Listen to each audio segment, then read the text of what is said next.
Good day everyone, this is Miss Vlog and welcome to my channel. If you are new to my channel, don't forget to click on subscribe and don't forget to hit the notification bell so that you will get notified if I upload a new video.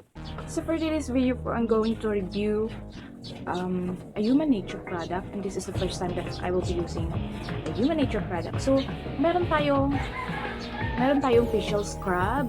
So ganito yung facial scrub niya. This is also 50 grams and also a facial wash.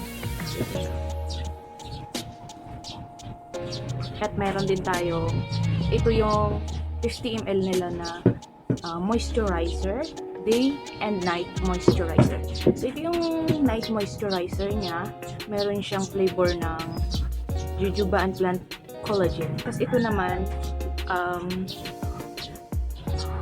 light and long-lasting 15 vitamins and minerals. So, ito yung day moisturizer niya at ito naman yung night moisturizer. And then, ito yung bath soap nila.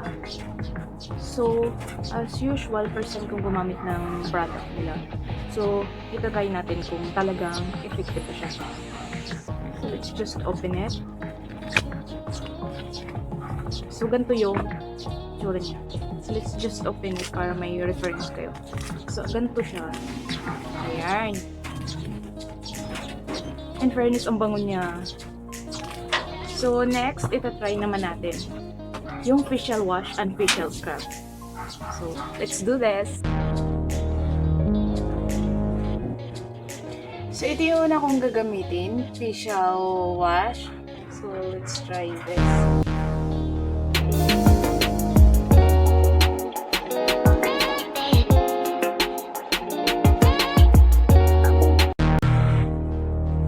Ang bango niya.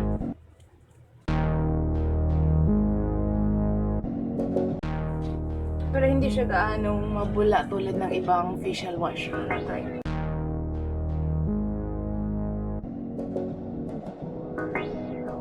Sunod natin ito-try yung facial scrub. So, titingnan din natin kung ano magiging resulta. So, ganito itsura niya.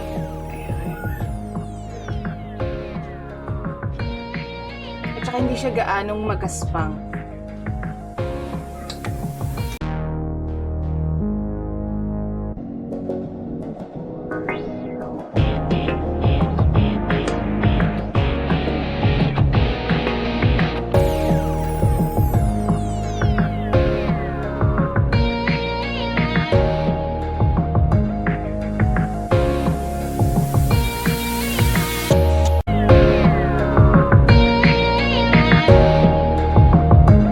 Since tapos na ako ng facial wash, so far okay naman yung product nila. Bukod sa mabango, yung facial wash lang nila hindi naman siya gaanong mabula tulad ng ibang facial wash na nagamit ko. Din yung facial scrub naman, hindi siya gaanong magaspang, maliliit lang yung beads niya. So, hindi siya masakit pag in-apply mo siya sa mukha mo. At so far, ang bango niya guys, at okay naman siya. So next ko ito-try is yung moisturizer niya. So dahil umaga ngayon, ito-try ko yung day moisturizer. So, ito na siya. So, try natin.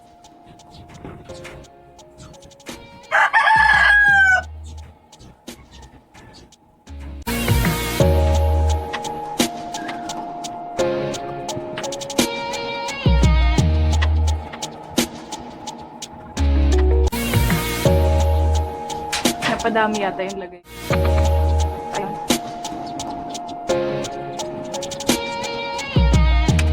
Medyo matapang siya sa mukha. Parang ramdam ko na medyo mahapdi siya ng konti. Pero, so far, unang apply ko pa lang to, okay naman yung product nila. Okay naman siya. Medyo mahapdi nga lang na konti sa mukha. Pero, okay naman siya. In fairness, parang ang smooth niya sa mukha.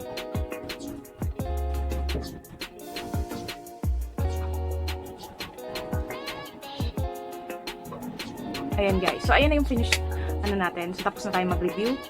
So, nasa sa inyo na yun kung want nyo rin i-try. So far, okay naman siya sa akin. At saka mabango din siya. So, yun lang.